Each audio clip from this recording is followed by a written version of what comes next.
Welcome to Heartbreak Chronicles. After my cheating wife gave me a hard slap on the wrist at the Thanksgiving table in front of my entire family, I took the plunge, packed my bags, and disappeared. 7 years later, I was invited back to my hometown for an exclusive conference that only the multi-millionaire elite could attend. However, as soon as I landed, I learned the shocking news about my wife, who had become a waitress in the luxury hotel that was hosting the conference. November in Pittsburgh always has a damp, cold, rusty, and leafy scent in the air. Caleb sat at the overstuffed mahogany dining table at his in-laws' house, feeling like a well-placed but out-of-place ornament. He was a senior electrician with calloused hands and fingernails that always had unwashable marks in the crevices, a stark contrast to the gleaming silver cutlery and crystal wine glasses that surrounded him. As the only blue-collar member of his family, he has to endure this invisible scrutiny every year. Thanksgiving is an annual event in the Isabella household, less a family reunion than an immovable parade of wealth and social status. Caleb's father-in-law, Arthur, a retired bank executive, is talking about the stock market with a veiled disdain for manual laborers. His wife, Isabella, on the other hand, weaves in and out of relatives and friends like a proud swan, her laugh crisp but with a hint of Caleb's increasingly familiar, deliberate detachment. Married for 5 years, Caleb never really fit in with the family. He raised his family with a skillful craft and honest labor, a down-to-earth approach that Isabella saw as the rustic charm that attracted her. But after her marriage, and especially after she reunites with Julian, her college sweetheart and a rising financial star, this simplicity becomes synonymous with mediocrity and lack of promise. Julian's presence, like a catalyst, accelerates Isabella's deep-seated desire for wealth and status and amplifies her disdain for Caleb. Caleb, dear, his mother-in-law Beatrice's voice drew him back from his thoughts, always with a condescending sweetness to her tone. I hear from Isabella that you've taken on another big job recently. Is it that new shopping center on the west side of town? Yes, responsible for laying out the electrical system for the entire mall. Caleb tries to sound passionate, even though he knows it won't earn him any respect. Oh, that was hard work. Beatrice's tone carried a hint of imperceptible pity, as if to say, poor thing, at his age, he still has to do this kind of dirty work. At that moment, Isabella approached with a glass of champagne, wearing a long, well-tailored silk dress that looked out of place with the old sweater Caleb was wearing. She laughed softly and told the crowd, hard work for sure. After all, that's what our Caleb does for a living with one hand. Unlike Julian, she mentioned the name as if it were nothing, but her gaze pierced Caleb like a needle. People move their fingers, tap a few times on their computers, and they make enough in a day for us, Caleb, to work hard for a whole year. The restaurant was instantly quiet as all eyes focused on Caleb with a mixture of sympathy, curiosity, and gloating. Julian, the man, has loomed over their marriage like a ghost in recent months. Isabella's cell phone screen is always flashing with messages from him, and her late nights and excuses are becoming more and more frequent. Caleb wasn't oblivious. He was just waiting for a showdown, but he didn't think it would be on such an occasion, in such a humiliating way. Caleb's face turned red as he put down his knife and fork and said in a hushed voice, Isabella, can we talk in private? Private conversation? What can't you say in front of everyone? Isabella's pitch rose steeply, the alcohol causing her to remove all pretense and reveal her acerbic, true colors. Are you ashamed of yourself, Caleb? I'm telling you, I'm the one who's humiliated. My friends are married to lawyers and bankers, and me? Married to an electrician who couldn't even afford a decent suit. At every party, I'm afraid to say what my husband does. Isabella, Arthur, the father-in-law, spoke up to stop it, but his tone was more annoyed at the scene getting out of hand than defensive of Caleb. I've had enough. Isabella's eyes glittered with madness as she pointed at Caleb's nose and practically screamed, I'm sick of this glance at me life. I'm tired of you smelling like motor oil and never-ending mortgage payments. Julian can give me everything I want, and that's all you can give me. With a vicious wave of her hand, she swept a plate of cranberry sauce to the floor, splattering Caleb with the deep red sauce like a trail of blood. Are you out of your mind? Caleb stood up, shock and anger making him tremble. Am I crazy? No, I'm wide awake.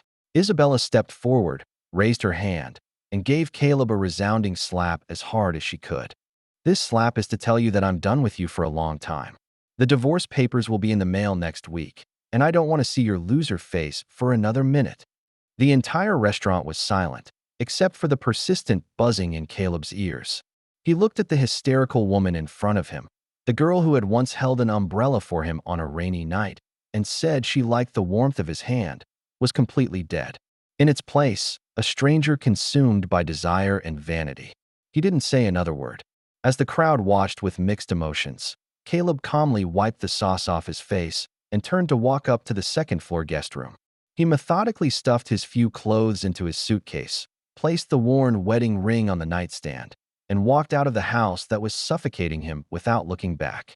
Behind her came Isabella's disdainful laugh. Let him go. Useless men like him can't live without me. In less than 3 days, he'll come back wagging his tail and begging for me. But he didn't. Caleb drove into the infinite blackness of the night in his half-used pickup truck. He turned off his cell phone and cut off all contact with his past. The lights of Pittsburgh faded away behind him like an old dream completely abandoned. Anger and humiliation burned in his chest, eventually condensing into an icy determination. He would be reborn, and he would have his revenge. He wanted all those who despised him today to only look up to him in the future. The first winter after leaving Pittsburgh was the darkest period of Caleb's life. He traveled west, aimlessly. When the pickup ran out of gas, he sold it for a few $100s in cash. He slept in cheap motels and even spent the night under an overpass. He's worked as a dishwasher, a porter, anything to keep him from starving to death. The humiliation of that Thanksgiving night was like a poisonous thorn in his memory, and every time he recalled it, it hurt him, but it also gave him endless strength. He eventually stopped at the edge of California's Silicon Valley. It's a mecca for technology and a crucible for dreams and ambitions. He found a job as an electrician at a large data center construction site. By day, he sweats through intricate cables and roaring machines. By night, he hides in a cramped rented cubicle and studies furiously on a second-hand laptop. He spent all his savings on buying online courses and specialized books on everything from programming languages to thermodynamics to the basics of finance. It was in his work at the data center that he became keenly aware of the opportunities available to him. He noticed that one of the biggest operational costs of these behemoths, which gobble up huge amounts of data, is the staggering energy consumption, much of which in turn is wasted on inefficient cooling systems. Drawing on his practical experience as a senior electrician and his newly learned engineering theories, a revolutionary idea took shape in his mind: an intelligent cooling and power dynamic distribution system based on artificial intelligence algorithms. For the next 2 years, he lived an ascetic life.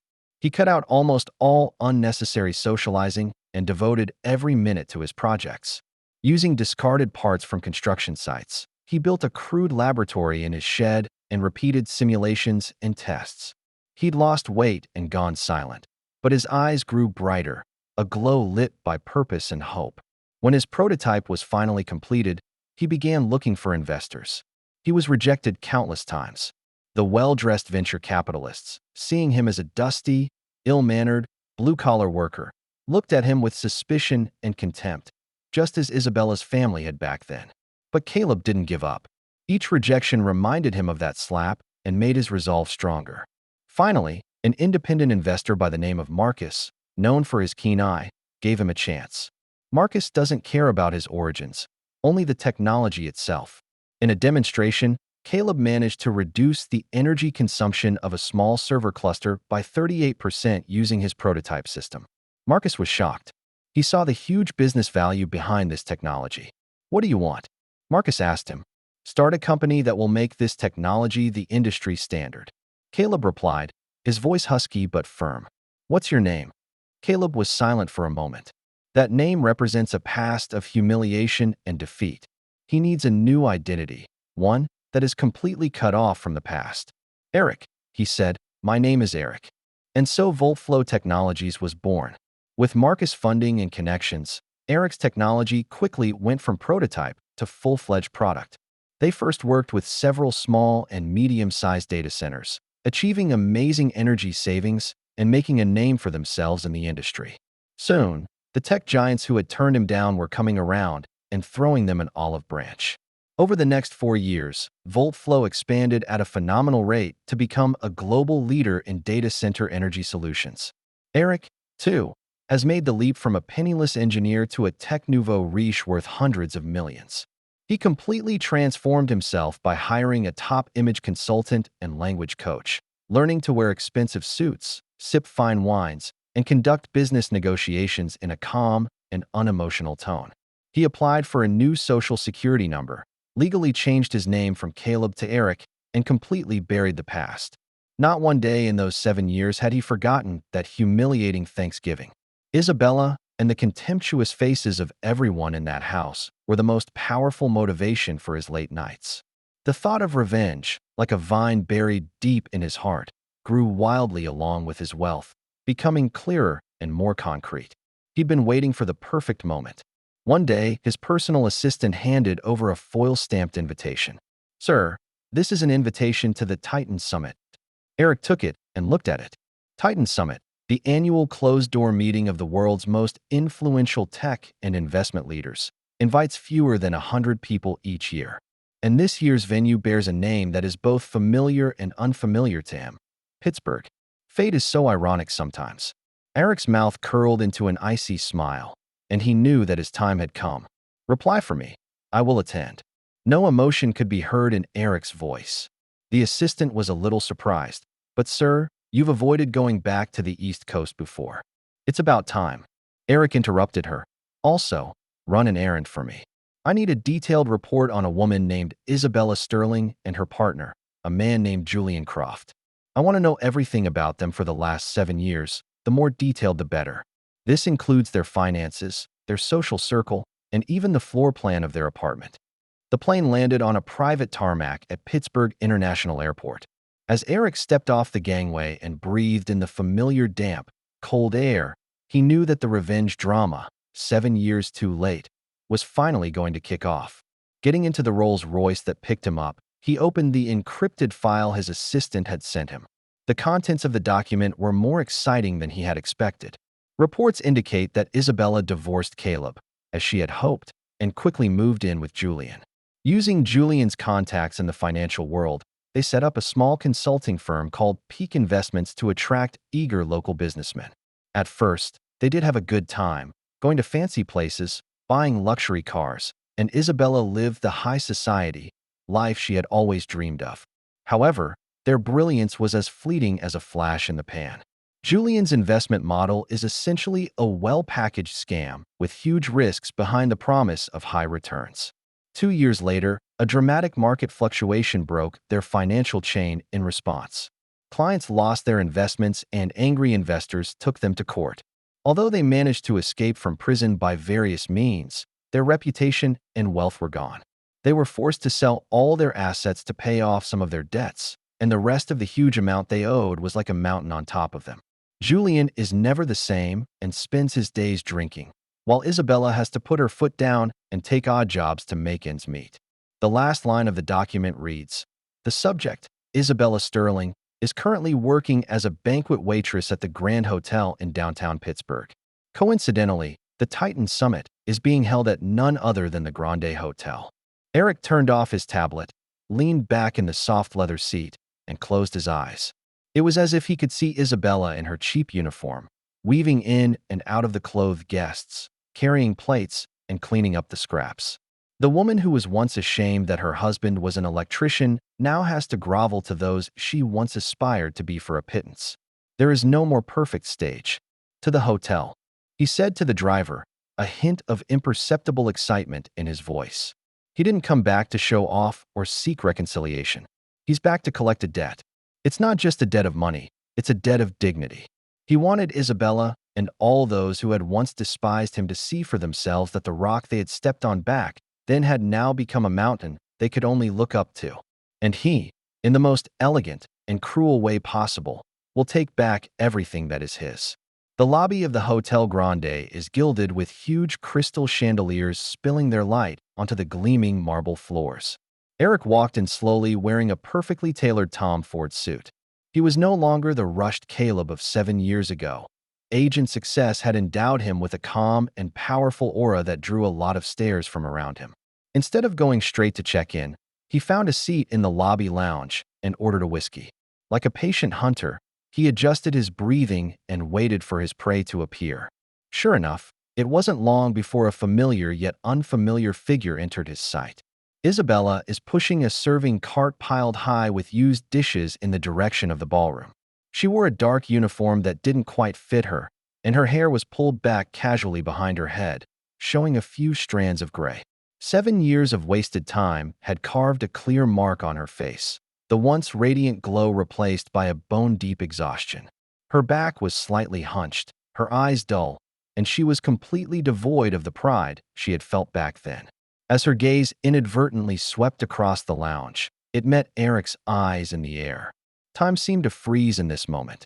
Isabella's body jerked, the cart nearly spinning out of control in her hands. The blood color on her face instantly faded, and her mouth opened slightly, revealing an expression of disbelief. Is that Caleb? No, it can't be. How did Caleb, just a poor electrician, end up in a place like this, wearing such expensive clothes? But that face, those eyes, although they had become deep and cold, were clearly what she remembered. Eric didn't move. He just looked at her silently, the corner of his mouth curving up in a wistful, icy curve. Then he raised his glass and made a distant toast in her direction, a gesture like a king reviewing his domain. Finally, with a contemptuous, slow shake of his head, he turned his head away as if he had merely seen an insignificant passerby and continued to sip his whiskey. This action, more than any words, kills.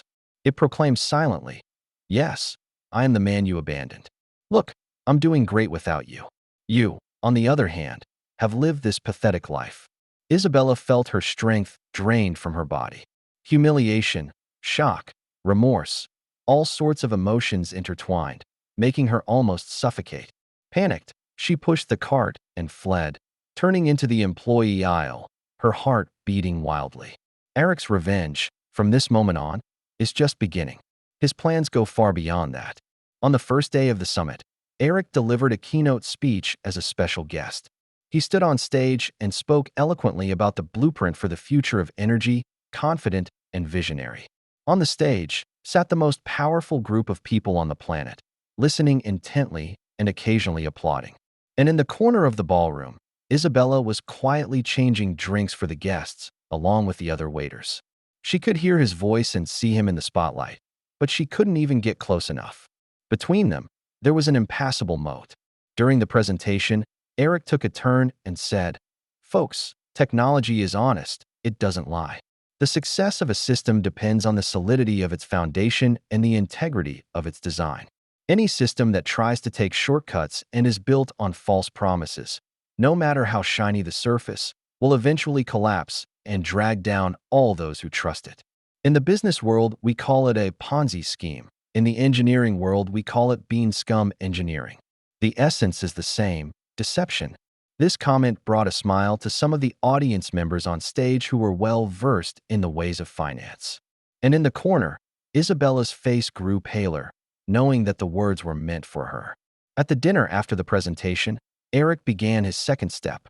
With a glass of wine in hand, he took it upon himself to approach a local Pittsburgh industrial tycoon, Mr. Harrison. This is the man who was one of the investors Julian scammed the most back in the day. "Mr. Harrison, long time no see." Eric held out his hand. "Mr. K. Harrison was flattered and shook his hand. "Mr. Eric, your presentation was amazing." "I'm flattered." Eric smiles. "I heard that you had some trouble with your investments a couple years ago. A company called Peak Investments." "Mr. K. Harrison's face sank. "Don't mention it. It was the stupidest decision of my life. Half a life's work ruined by a crook named Julian Croft." Eric said in mock surprise, "Oh, I've heard of this guy too. He's said to be having a rough time with his partner right now. It's really sad. However, one man's failure is often another man's opportunity. Mr. Harrison, I've recently been considering an East Coast R&D center in Pittsburgh that would require significant local supply chain collaboration. If you're interested, we can find some time to talk." These words spread like a bomb among the surrounding guests. Not only did Eric publicly humiliate Julian, but he also extended an olive branch to his biggest victim. The news, which quickly reached the ears of the hotel staff, also reached Isabella and Julian. That night, Julian found the presidential suite where Eric was staying. He looked even more downtrodden than the report described, with greasy hair, deep-set eye sockets, and an odor of alcohol. "Caleb, no, Mr. Eric." Julian's posture was lowered. "I know I've wronged you before. Me and Isabella, we were wrong. Please, for old time's sake, pull us through. I have a new project that just needs a little startup capital." Eric gestured for him to sit down and poured him a glass of water himself. The move gave Julian a glimmer of hope. "How much do you want?" Eric asked calmly. "5 million. No, 3 million is enough," Julian said eagerly. Eric nodded and pulled a thick file out of a drawer and pushed it in front of Julian. "You can. But before we talk about your new project, let's settle old scores." Puzzled, Julian opened the file and only took one look at it before his face turned pale. It was a detailed debt assignment agreement. Eric, through a specialized asset management firm, bought out all the debt he and Isabella owed, all of it. From bank loans to private borrowing, the total amount is up to $12 million. "What do you mean by that?" Julian's voice began to shake. "Meaning, legally speaking, I am now your only debtor." Eric leaned back in his chair, crossed his fingers, and looked at him with a scrutinizing gaze. "I can apply to the court right now for enforcement to confiscate what little property you have and put you completely on the street. Of course, I could choose not to prosecute or even forgive your debt. You'll help us." Ecstasy erupted in Julian's eyes. "Provided," Eric's tone steepened, "that Isabella comes to me in person and begs. Let her tell me why she chose a liar over a loving husband back then." Julian's face became instantly complex. He understood what Eric meant. This is not a business negotiation. This is outright humiliation and revenge. He's going to double the humiliation Isabella inflicted on him back then. The next night, Isabella shows up at the door of Eric's suite. She was obviously well-groomed, wearing heavy makeup to try to hide the haggard look on her face, and was wearing one of the best dresses she could find. She looked like a gambler ready to go for a big gamble on the last remaining vestiges of her dignity. "Caleb," when she opened her mouth, her voice took on a sobbing tone. "I know it's wrong. I was the one who got carried away back then, blinded by vanity. I've had a hell of a 7 years, and I regret it every day. Can you forgive me?" She tries to take Eric's hand, but he doesn't move to avoid it. "Sit down." Eric gestures to the couch and sits himself in the single chair across from it, keeping a safe distance. "How do you want me to help you?" "Julian said you bought all our debts." Isabella watched his expression carefully. "With a word from you, we can start over." "Caleb, we can start over, too, okay? I realize that I love you still, and that you're the only one who's genuinely good for me. Julian, he's just a liar. He ruined everything for me." She begins to tearfully accuse Julian, portraying herself as an innocent victim, as if she had nothing to do with the betrayal back then. Eric listened quietly, no expression on his face until she finished. "Finished?" he asked. Isabella nodded and looked at him expectantly. Eric stands up, walks over to the liquor cabinet, and presses a button. The screen on the wall lit up and a video began to play. In the video, it's a scene from last night, when Isabella and Julian were having a conversation in their dilapidated apartment. The footage was somewhat blurry, apparently captured by a miniature camera that Eric had sent someone to install beforehand, but the sound was unusually clear. Isabella in the video says, "He's just a dumbass. Don't worry, Caleb has always been soft on me. All I have to do is go and cry and say a few kind words, and he's sure to go soft. He still has me in his heart. When he forgives our debt and gives us another sum of money, we'll get the hell out of here right away and go wherever we want." Julian's voice came through. "Are you sure it's okay? He seems so changed, like a stranger." "It's Caleb, even if it changes again. The fool I played for a fool. You wait for my good news. Men are all the same. As soon as a woman cries, all principles are gone." The video playback ended, and the room went deathly silent. Isabella's face no longer had a trace of blood, and she sat paralyzed on the couch like a petrified statue. All of her lies, pretenses, and calculations were stripped down to nothing in front of this short video. "You," she pointed at Eric, unable to say a word. I've certainly changed a lot, Isabella. Eric's voice was cold as ice. I learned never to trust someone who has betrayed you. I've learned to keep my hand in everything. He walked up to her and looked down at her with disgust and contempt in his eyes. You want me to forgive you? You want to start over?